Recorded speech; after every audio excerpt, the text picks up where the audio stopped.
Buenos días a todas y a todos. Gracias por acudir a la convocatoria de la Junta de Extremadura. Me acompaña la consejera para la Transición Ecológica y Sostenibilidad de la Junta de Extremadura y entre la consejera y yo daremos cuenta de los asuntos de consejo que se han acordado hoy en la sesión ordinaria de Consejo de Gobierno. Le paso la palabra a la consejera para que explique los asuntos que afectan a su departamento, que son importantes en el día de hoy. Pues gracias, vicepresidente. Buenos días a todos. El Consejo de Gobierno ha dado hoy luz verde a 3 líneas de ayuda que en conjunto suman 14,1 millones de euros. Estas 3 líneas de subvenciones afectan muy especialmente a los ayuntamientos, facilitándoles enormemente la aceleración hacia la necesaria transición energética en nuestra región, pero también incumben de manera importante a las empresas y a los ciudadanos en general. Representan una oportunidad que no debemos desaprovechar para mejorar y avanzar en la implantación de las energías renovables, el ahorro y la eficiencia energética y la movilidad sostenible. Actuaciones que están generando actividad económica y empleo también en unos momentos tan difíciles como los causados por la COVID. Como sabéis, la Junta de Extremadura mantiene y refuerza su apuesta decidida por una economía climáticamente neutra. Además, queremos favorecer la transformación verde como motor de la recuperación económica. El pasado día 18 de septiembre aprobamos las bases reguladoras de varias líneas de subvenciones que iban precisamente en esa dirección y que dan cumplimiento al compromiso asumido por el presidente de la Junta en el debate del Estado de la región en el mes de julio pasado. En sucesivos consejos de Gobierno hemos aprobado convocatorias dedicadas al aprovechamiento de la biomasa como combustible y para actuaciones también en eficiencia energética en PYME y en gran empresa del sector industrial. Hoy aprobamos las convocatorias de ayuda para 3 finalidades. Para proyectos que supongan la utilización de energía renovable, para iniciativas que fomenten la eficiencia y el ahorro energético y para incentivar la expansión del vehículo eléctrico. Entro a detallar las 3 convocatorias. La primera de ellas, a la que me refería, tiene que ver con ayudas para actuaciones para el fomento de las energías renovables. La adquisición de nuevas instalaciones de energías limpias estará subvencionada con 8.760.000 euros, un 33% más que la convocatoria del año pasado. Estas subvenciones están financiadas con fondos FEDER y se reparten en 3 líneas. La línea número 1, dirigida a personas físicas, comunidades de propietarios y asociaciones sin ánimo de lucro respecto de sus viviendas y edificios. La línea número 2, que tiene que ver con ayudas dirigidas a municipios y entidades locales menores respecto de sus dependencias municipales. Y la línea número 3, que tiene que ver con ayudas para actuaciones en energías renovables dirigidas al sector empresarial. Para los municipios y entidades locales, la intensidad de las ayudas es del 80% de los costes subvencionables, 80%. Para el resto de beneficiarios, fundamentalmente particulares y pymes, la cobertura es del 55%. Me gustaría destacar que son 15 puntos porcentuales más que en anteriores convocatorias, 15 puntos porcentuales. Las actuaciones subvencionables son 7. Calderas de biomasa, instalaciones de energía solar térmica, instalaciones fotovoltaicas para autoconsumo, instalaciones de biogás, instalaciones solares térmicas de media temperatura, geotermia, aerotermia e hidrotermia. Las ayudas son de concesión directa y la convocatoria es abierta y los interesados dispondrán de 6 meses desde su publicación en el Diario Oficial de Extremadura para solicitarlo, siempre Y esto es muy importante. Hasta que no se publique en el DOE no se puede presentar la solicitud y, por supuesto, tiene que ser con carácter previo al inicio de la ejecución de las actuaciones o las inversiones proyectadas. Me gustaría resaltar el presupuesto previsto para actuaciones en materia de autoconsumo, cuyo importe asciende entre autoconsumo y aisladas a 4,9 millones de euros. La línea número 2 trata de ayudas o subvenciones para actuaciones en materia de ahorro y eficiencia energética. Con el fin de promover cambios en los patrones de consumo energético, se establecen ayudas por un importe de 3.600.000 euros para proyectos, como digo, en materia de ahorro y eficiencia energética y el mejor aprovechamiento de la energía en instalaciones existentes en el sector empresarial, así como en infraestructura y servicios públicos. Con este objetivo establecemos 2 líneas de ayuda también financiadas con fondos FEDER. Una dirigida al sector empresarial, pymes y sus agrupaciones, así como las comunidades de bienes, y otra dirigida a las infraestructuras y servicios públicos de nuestra región, municipios y entidades locales menores y proveedores de servicios energéticos. La intensidad de las ayudas es del 80% de los costes subvencionables, 80% de los costes subvencionables para los municipios y entidades locales menores, al igual que en la línea que comentaba al principio. Y de entre el 55 y el 70% de los costes para el sector empresarial. Aquí también la intensidad mínima de la ayuda sube en 15 puntos porcentuales con respecto a la anterior convocatoria. Las subvenciones comprenden hasta 12 tipos de actuaciones.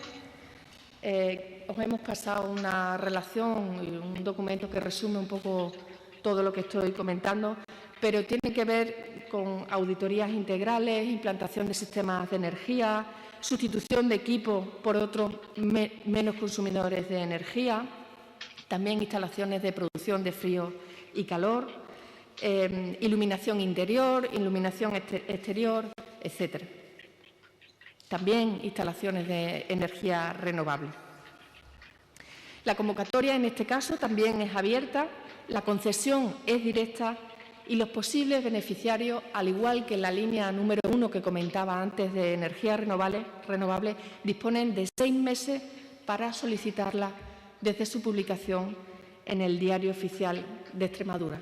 Y de la misma manera que comentaba anteriormente, las solicitudes podrán presentarse a partir del día siguiente al de la publicación en el Diario Oficial de Extremadura y siempre también las actuaciones deberán iniciarse con posterioridad a la presentación de esa solicitud de ayuda.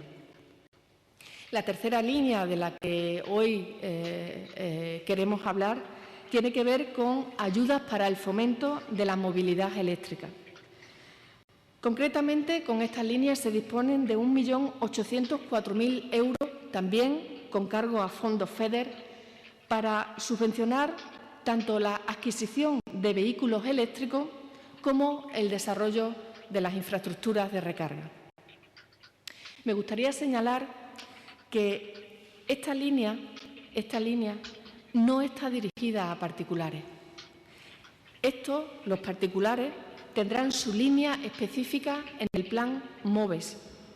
En el Plan MOVES, que ya sabéis que son dineros o presupuestos que transfiere el Estado a las comunidades autónomas, línea en la que hemos estado trabajando y que esperamos salga en las próximas semanas.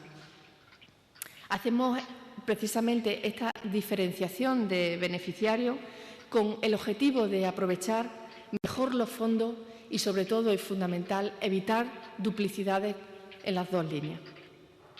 Así, las actuaciones subvencionables con esta línea que hoy aprobamos tienen que ver con ayudas para la adquisición de vehículos para ayuntamientos y, por otra parte, ayudas para las infraestructuras de recarga, tanto para empresas como para las entidades locales también.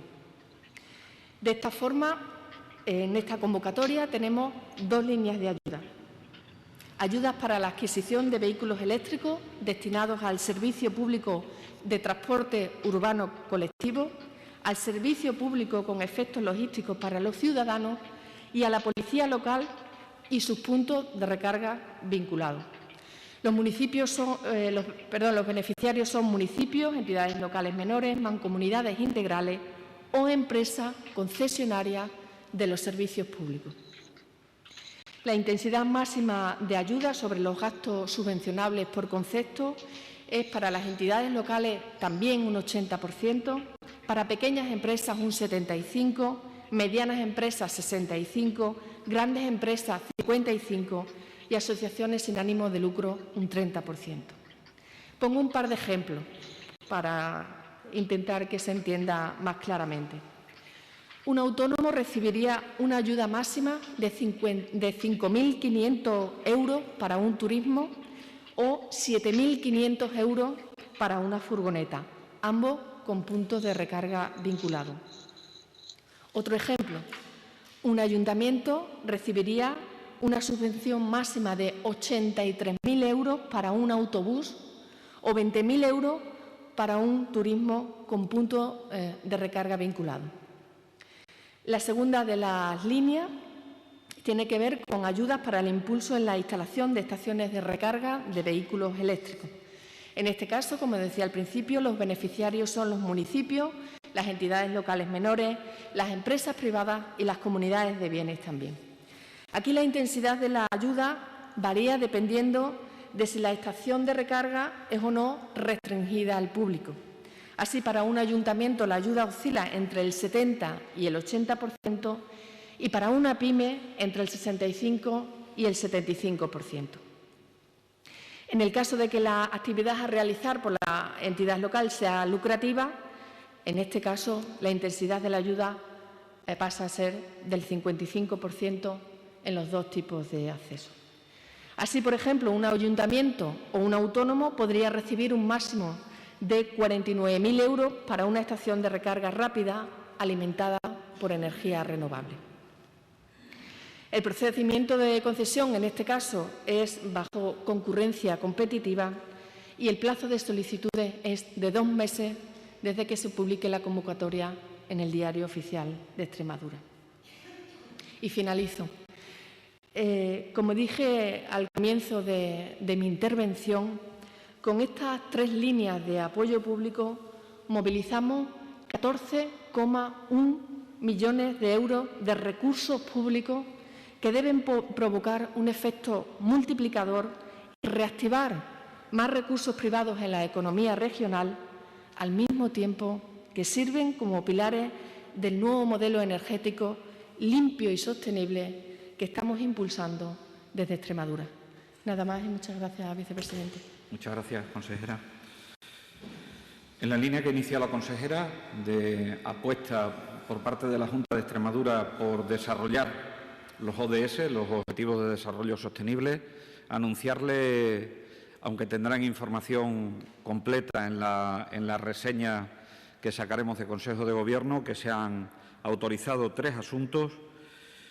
Uno que tiene que ver con la Consejería de Economía, Ciencia y Agenda Digital, que claramente impacta o incide sobre el Objetivo 9 de Desarrollo Sostenible y que tiene que ver con la autorización de convocatorias a entidades locales de menos de 5.000 habitantes para la ejecución de proyectos de implantación, desarrollo, mejora, despliegue o ampliación de redes de fibra óptica. Esto supondrá una inversión de 1,5 millones de euros que alcanzaría a subvencionar alrededor de 80 nuevos proyectos de despliegue que permitan que posteriormente tengamos una región mucho más cohesionada y que además permitan que se transforme digitalmente esta región y, en tercer lugar, haya un freno en la despoblación, ya que los servicios públicos de calidad constituyen un atractivo, como saben ustedes, a la hora de fijar población al territorio concreto donde se vayan a implantar, ¿no? Y, por lo tanto, la comunicación se ha puesto en evidencia, además, durante todo el tiempo que llevamos de la COVID-19. La comunicación es una herramienta muy importante para poder hacer una vida lo más normal posible. En segundo lugar, referirme también a que adoptamos una medida que impactará sobre el objetivo 15º de desarrollo sostenible. Ese objetivo 15º de desarrollo sostenible se centra en la utilización sostenible de los ecosistemas terrestres y tiene muchísima importancia desde el punto de vista de la prevención de los incendios forestales.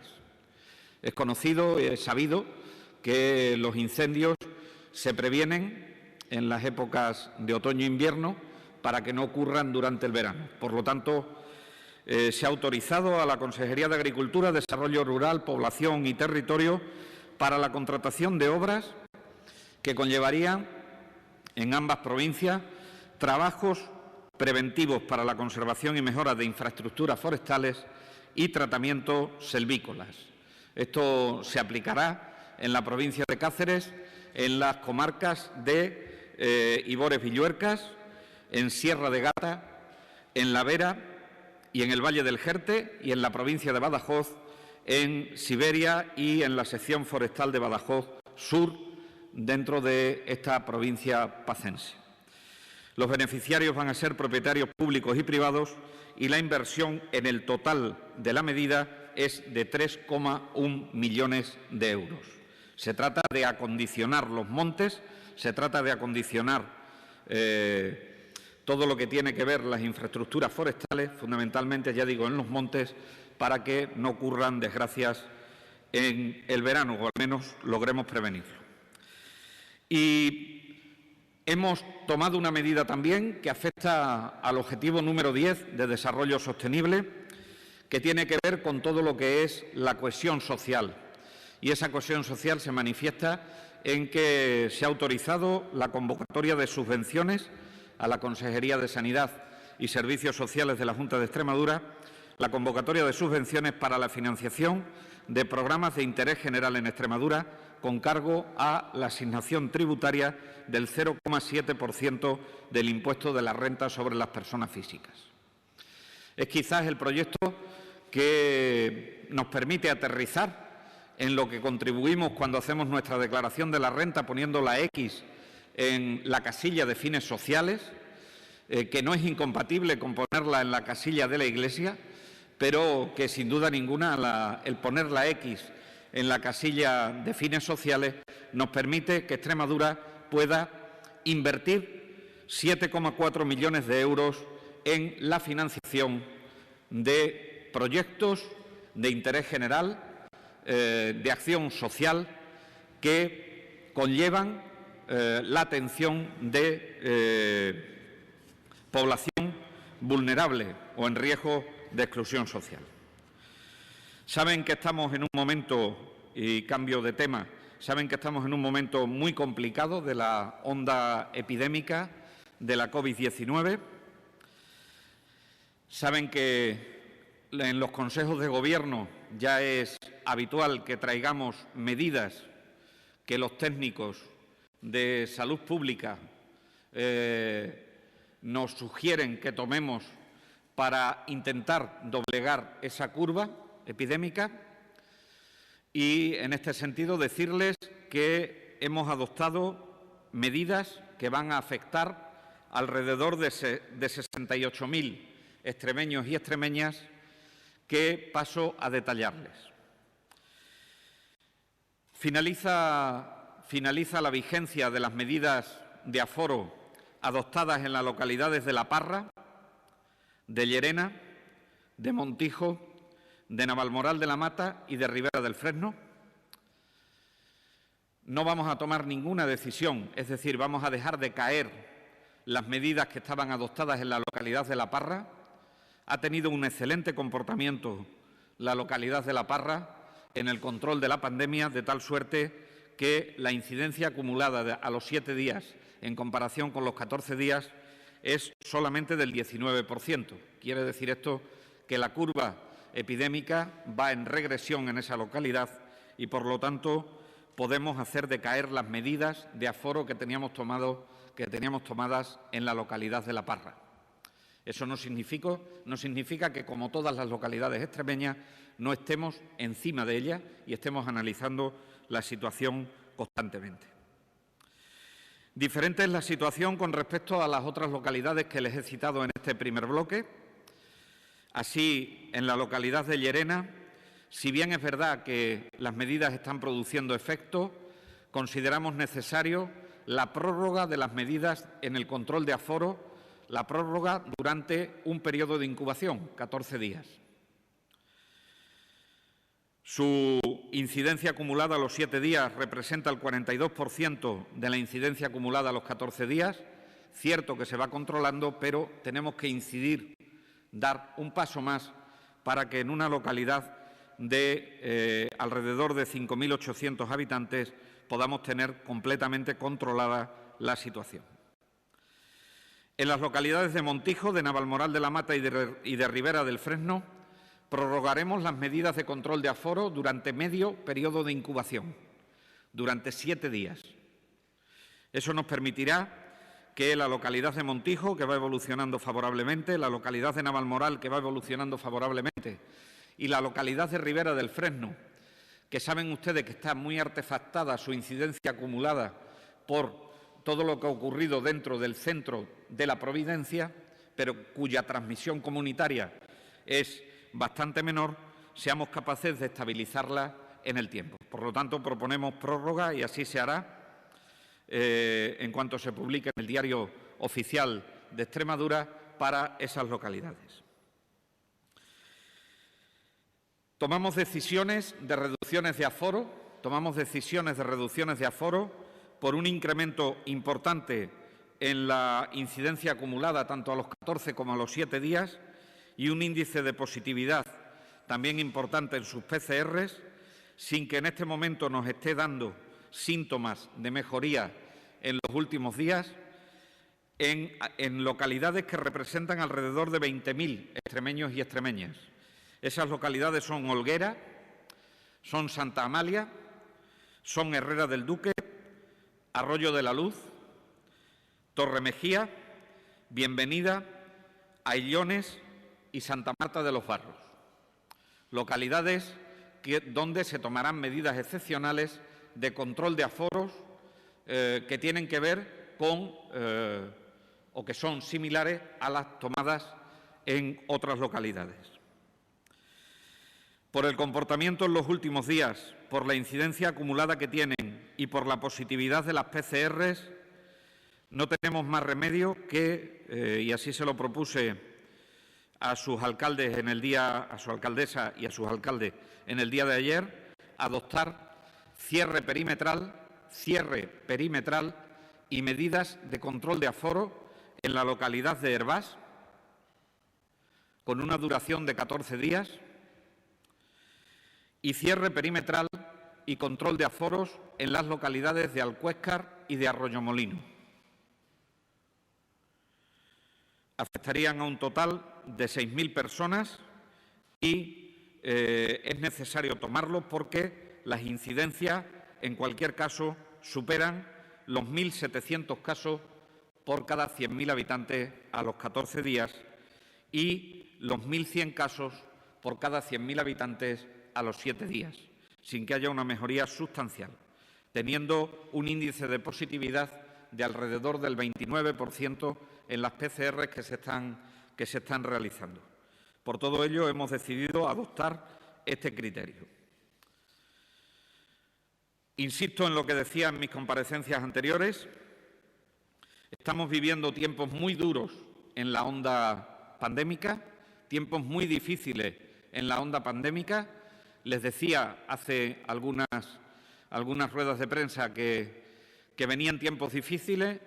Lamento haber acertado, profundamente lamento haber acertado, pero creo que a la sociedad hay que hablarle con claridad, con honestidad y con toda la templanza, pero también con toda la contundencia del mundo.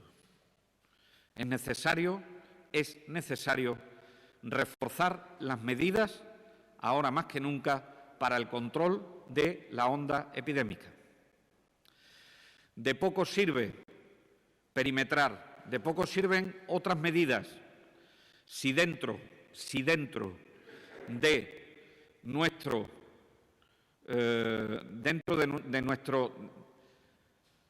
de nuestra actuación individual no están contempladas esas medidas que nos van a proteger a nosotros y que van a proteger al resto de las personas del coronavirus. E insisto, por favor, insisto, aquellas personas, por supuesto que sean positivas, les pido que guarden el aislamiento que les han indicado en su centro sanitario con el que se hayan puesto en contacto. E insisto, aquellas personas que son contactos estrechos, que independientemente del resultado de la PCR o si se le ha hecho PCR o no se le ha hecho PCR, se le ha indicado que como contacto estrecho tienen que permanecer aislados durante 10 días, por favor que lo cumplan. Por favor que lo cumplan. Estamos viendo que aparte del ocio no controlado, estamos viendo que aparte de las reuniones familiares, se pueden estar dando situaciones de las que nos avisan los municipios en las que este control vamos a proceder a intensificarlo a través de dos elementos fundamentales. Uno, el traslado de información de aquellos que tienen que realizar aislamiento a la delegación del Gobierno de Extremadura y, en segundo lugar, actuaremos desde el punto de vista normativo para que podamos, respetando la Ley de Protección de Datos, darle también la situación de las personas que tienen que guardar aislamiento a las policías locales. De tal suerte que seamos capaces de poder cumplir con nuestro deber de ciudadanos, con nuestro compromiso como ciudadanos y con nuestro compromiso como sociedad para controlar algo que ha sido y que está siendo muy difícil de controlar, como es la COVID-19.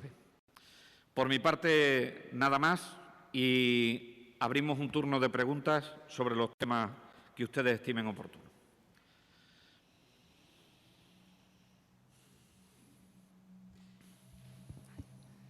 Sí, yo quería preguntarle por la situación de Jerez de los Caballeros, porque ayer el alcalde hizo público que se había puesto en contacto con usted y le pedía medidas específicas.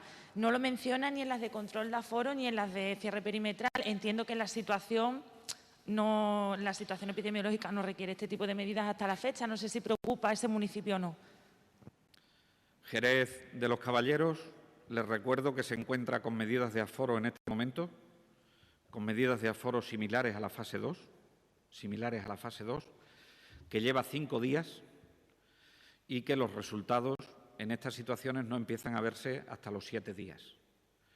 No obstante, celebraremos Consejo de Gobierno extraordinario el viernes y lo que yo hablé ayer con el alcalde de la localidad es que vigilaremos muy estrechamente la incidencia en Jerez de los Caballeros y si las medidas no diesen resultado, y hubiese que adoptar otro tipo de medidas, las adoptaríamos sin ningún problema. Pero en este momento las medidas de control de aforo llevan 5 días exclusivamente y, desgraciadamente, el resultado de las medidas no se ven hasta que no pasa al menos medio periodo de incubación.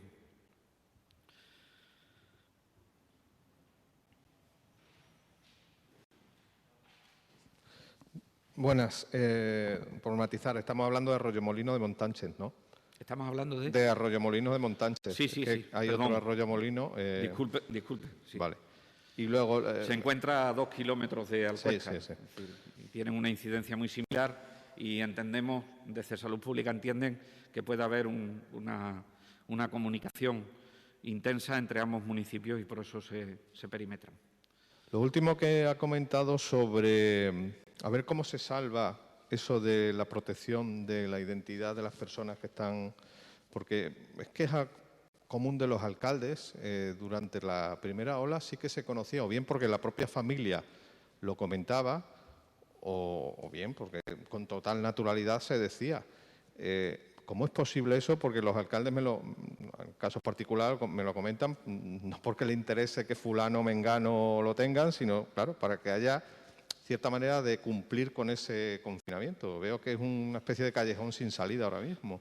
El abordaje en la primera ola fue distinto completamente al abordaje en esta segunda ola pandémica. El abordaje en la primera ola era un abordaje de mitigación del virus y era un abordaje donde se produjeron fundamentalmente muchísimos ingresos y las limitaciones de movilidad se controlaron a través del estado de alarma. Por lo tanto, jugábamos con unas herramientas que hoy son diferentes, porque el estado de alarma fue diferente también. Distinta es la situación en este momento. La situación en este momento es que la Consejería de Sanidad, a través de la Dirección General de Salud Pública, está adoptando medidas de control y medidas de restricción de movilidad, pero la autoridad competente en este caso, en este estado de alarma, es la autoridad delegada competente es el presidente de la Junta de Extremadura en este momento. Por lo tanto, el estado de alarma es distinto. Entendemos que lo que hay que hacer es una resolución que permita que por razones de salud pública, basados fundamentalmente en la Ley Orgánica del año 1986, nos permitan la salvedad de poderles pasar los datos a las policías locales. Porque sí está permitido que se le dé a los cuerpos y fuerzas de seguridad del Estado, pero tenemos que salvar la situación en el caso de las policías locales. Y en ese sentido es en el que estamos trabajando en una legislación garantista, que ya tenemos el antecedente de Islas Baleares y que nos permitirá poder dar este número de personas para que puedan realizar el aislamiento como deben realizarlo, ¿no? Yo entiendo cuáles son las dificultades, entiendo que hay determinadas situaciones que si esto le afecta a un autónomo, la incidencia económica es muy importante. Pero que toda la sociedad piense que en todo momento la Junta de Extremadura ha estado velando y velará por el equilibrio entre el desarrollo del sector económico o el menor perjuicio posible en el sector económico y la protección de la salud. En cualquier caso, el instrumento jurídico que vamos a utilizar probablemente sea una resolución de este que les habla y para salvaguardar esa privacidad de datos que es necesario, ¿no? Sobre este mismo asunto quería saber si ya hay constancia de que el hecho de que no se cumplan las cuarentenas está afectando a los contagios y, bueno, pues de qué porcentaje de personas estaríamos hablando y, sobre todo, si se trata más de casos positivos, de contactos estrechos, ¿en qué casos es en los que se suelen cumplir? Se lo decía en la rueda de prensa anterior, mire usted, y se lo decía con respecto a una localidad determinada, donde se hablaba de que el origen había sido una determinada actividad social que era el botellón. Es decir, no creo que en este momento, salvo que la cosa esté muy clara desde el punto de vista epidemiológico, podamos decir o podamos afirmar, salvo en grandes bloques de actividad, como son el ámbito familiar, el ámbito social, el ámbito laboral, el ámbito socioeducativo, salvo en esos grandes sectores de actividad, que es donde sí podemos tener más seguridad con las encuestas epidemiológicas, que esto se pueda deber a un factor exclusivo, cuando se produce transmisión comunitaria. Sobre todo cuando se produce transmisión comunitaria en el volumen en el que se está produciendo en nuestro país en los últimos días. Porque el trabajo de los rastreadores es tremendamente intenso. Y, por lo tanto, sí se pueden agrupar en grandes sectores de actividad de la ciudadanía, pero no se puede decir, mire usted, el 3,5% de los brotes es debido a este factor concreto.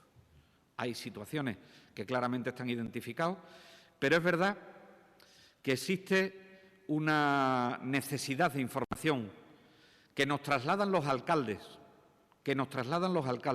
como decía su compañero anteriormente, porque pueden estar viendo personas por la calle que tienen prescrito el que hagan un determinado aislamiento. No sé si eso puede producir más o menos brotes, pero en nuestra responsabilidad está el que eso se pueda cumplir de la forma más adecuada posible. Y entonces tenemos que trabajar intensamente en estas cuestiones. Lo digo porque probablemente en el próximo Consejo de Gobierno tengamos que tomar decisiones sobre grandes poblaciones, sobre núcleos de población muy importantes, donde el aislamiento perimetral no se ha mostrado eficaz en ninguna parte de Europa. Sí, en los núcleos de población pequeños, pero en los núcleos de población grandes no. Y tenemos que controlar todos los factores que puedan generar algún tipo de riesgo, incluido este. Por eso no puedo ser más explícito en el número de brotes que pueden estar ocasionando, pero que sin duda ninguna dentro de los socios familiares pueden estar incluidos algunos brotes que se puedan estar dando por que en un determinado momento, por alguna razón concreta, se pueda llevar a cabo. ¿Y dónde es más frecuente? Pues mire usted, es más frecuente en los contactos directos. Es más frecuente en los contactos directos. Generalmente, cuando uno tiene una PCR positiva, suele quedarse en casa. Suele quedarse en casa. La falta de adherencia a la recomendación de quedarse en casa,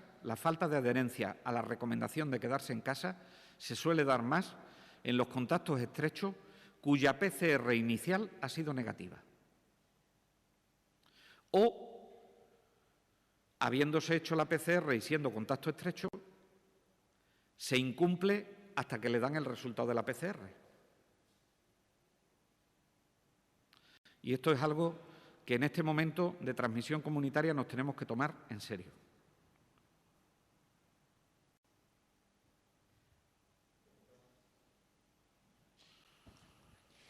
Buenos días, consejero. Yo le quería preguntar cuál es la situación de la presión hospitalaria, en concreto de las UCIs, y si preocupa una posible saturación de cara al mes de noviembre. De las UCIs preocupan la UCI de Mérida y preocupa la UCI de Plasencia. En general, la presión publicada en el día de ayer por parte del Ministerio a nosotros nos sitúa en el 14% de la ocupación de camas de UCI de COVID, cuando la media debe estar en el 21, algo por ciento en el total del país. No estamos en un riesgo muy elevado de saturación de nuestras camas ampliadas de UCI, pero es verdad que hay 2 centros hospitalarios que tienen en este momento un compromiso en las camas de UCI, en las que ya se han habilitado fórmulas para poder no solo ingresar a los pacientes que son COVID positivos, sino también poder seguir realizando las actividades ordinarias de los centros sanitarios, no suspender intervenciones quirúrgicas. En el ámbito de la hospitalización de agudos, evidentemente las situaciones más complicadas en este momento se viven en el Complejo Hospitalario Universitario de Badajoz, sin que en este momento se tengan que suspender actividades programadas, pero sí comenzar, por seguridad para los pacientes, a trasladar determinadas especialidades quirúrgicas del Hospital Universitario de Badajoz al Hospital Perpetuo Socorro. Preocupa también los ingresos en camas de agudos del Hospital de Mérida.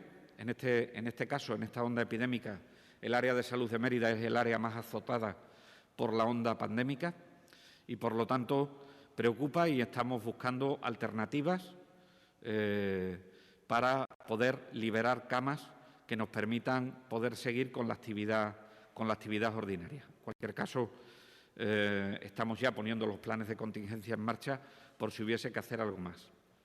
Y, por último, en el Hospital de Llerena, saben ustedes que hemos suspendido, por principio de precaución, las intervenciones quirúrgicas exclusivamente de cirugía general, porque en el Hospital de Llerena en concreto había un incremento en el número de ingresos. Sí, consejero, hablaba del próximo Consejo de Gobierno extraordinario del viernes de medidas más restrictivas en grandes municipios. Imagino que no lo va a querer avanzar, pero estamos hablando de Mérida, que acaba de decir nos preocupa, evidentemente nos preocupa Mérida. Nos preocupa Mérida. Ayer corrió por las redes sociales un bulo que se cerraba perimetralmente Mérida. En ningún caso hemos hecho esa consideración desde el ámbito de la salud pública. Estamos analizando la incidencia. Sepan ustedes que Mérida, su incidencia está muy artefactada por los centros sociosanitarios que están afectados. Le estoy hablando del centro de Rosalba, le estoy hablando del centro del Prado, le estoy hablando del centro de las Hermanitas, le estoy hablando del centro sociosanitario, pero indudablemente hay una transmisión comunitaria que yo creo que tendremos que abordar y que sería bueno abordarlo también en cuanto fuese posible, ¿no? No se dan, no. Primero, no es una población que pueda estar sujeta a cierres perimetrales por los criterios del Ministerio. Y, en segundo lugar, yo creo que en poblaciones tan grandes, viene bien que haya mayor presencia policial para el control en la localidad, para el control de determinadas actividades que puedan generar algún tipo de contagio. Pero el cierre perimetral de una ciudad como Mérida, donde estarían excepcionados los numerosos funcionarios que entran y salen cada día de la ciudad de Mérida, estarían exceptuados porque por razones del trabajo entrarían y saldrían, en principio no es una de las medidas que esté barajando Salud Pública en este momento. No obstante, no quiero pronunciarme mucho más al respecto porque creo que hay que analizarlo con detalle, ver las fuentes principales de contagio y analizarlo convenientemente, ¿no? Sabiendo además que lo que tenemos por delante es otro puente y que tenemos que seguir apelando a una movilidad indispensable, a lo indispensable y en una movilidad responsable. Hola, para el consejero también. Sí. Tengo varias preguntas. Una de ellas, Zafra también había solicitado que el cierre perimetral, no lo ha mencionado antes, no sé si No, en Zafra estamos siguiendo la incidencia acumulada que tiene. No está para cierre perimetral Zafra en este momento. Lo descarto, absolutamente. Está hablado con el alcalde, además. No sé si se tendrán que tomar medidas de aforo. En cualquier caso, estamos siguiendo la incidencia acumulada que tiene Zafra en los últimos días, que es verdad que ha crecido, pero está en unos niveles que no llega a los 250 casos por cada 100.000 habitantes, con lo cual, de momento, no es necesario actuar de una forma muy contundente, probablemente. Algunos familiares de pacientes del hospital de Don Benito se habían quejado porque se habían restringido las visitas y se hablaba de una posible suspensión de las visitas en otros hospitales. ¿Qué puede decir? Mire, con respecto a esto, nosotros la suspensión de las visitas a los centros sanitarios siempre la tenemos encima de la mesa. Recientemente han sabido ustedes que ha habido un brote como tal en el servicio de cirugía del Hospital Don Benito Villanueva de la Serena, con una transmisión dentro del hospital que nos parecía lo suficientemente peligrosa como para proteger a los visitantes y a las visitas. Y, por lo tanto, ahí tienen libertad los gerentes de área para arbitrar las medidas necesarias de cara a proteger a la ciudadanía. Esto es compatible porque tenemos protocolos para ello, esto lo aprendimos de la primera ola, esto es compatible con proporcionar la información necesaria y esto es compatible con protocolos para visitas de aquellas personas que se encuentran en una situación vital muy comprometida o en una situación de enfermedad muy comprometida. Pero que sepa la sociedad que igual que pasa en las residencias de personas de edad, cuando tomamos una medida en el control de las visitas, bien sea en centros sanitarios o en centros sociosanitarios, es por el bien de los pacientes y es por el bien de la sociedad en general. No queremos que los centros sanitarios, como no hemos querido nunca que los centros educativos, sean un foco de transmisión de la enfermedad y, por lo tanto, pido comprensión a la sociedad en relación con estas medidas.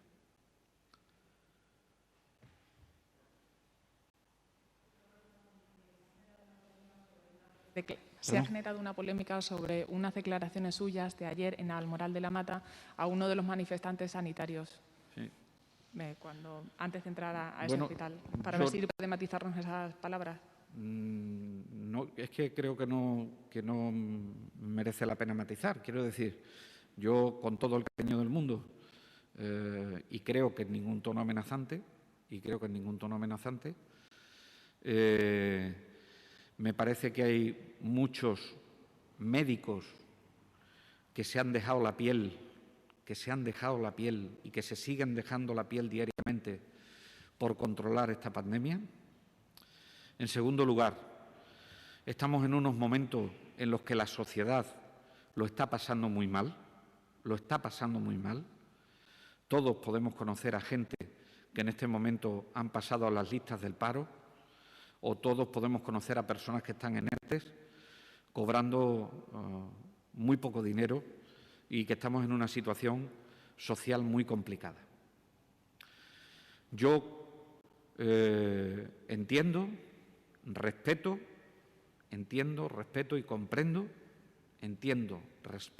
y comprendo los motivos que tiene un determinado sindicato para convocar una huelga. Pero, mire, el comentario que le hice al facultativo pudieron ser más o menos acertadas, pero intentaron estar cargadas de sentido común e intentaron estar cargadas de protección de la visión y de la valoración que la sociedad hace de los médicos de este país.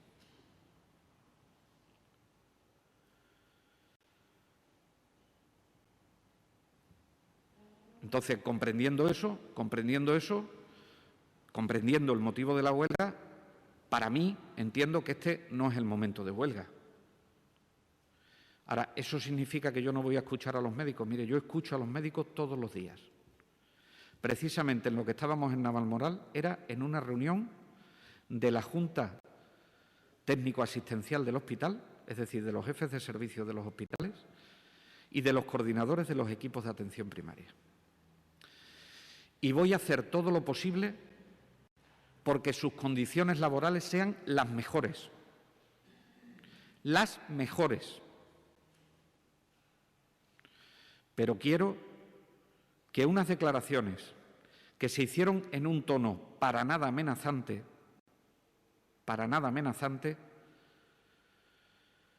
yo lamento también profundamente que haya habido determinados medios y que haya habido determinada intencionalidad política en sacarlas de todo contexto. Apelo a la unidad de acción. Sabemos cómo está de sobrecargada la primaria. Sabemos por lo que han pasado nuestros médicos.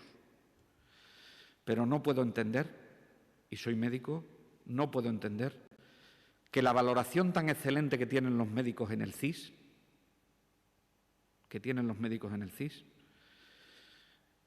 se deteriore porque hay mucha gente trabajando en el sector sanitario que se está dejando la piel. Y la sociedad está sufriendo mucho. Y yo creo que no pasa nada por decir verdades. No pasa nada por decir verdades. Cuando las verdades se dicen con la buena intención del mundo. Por cierto, he dicho el mundo, el medio que no ha tenido piedad con respecto a esas declaraciones.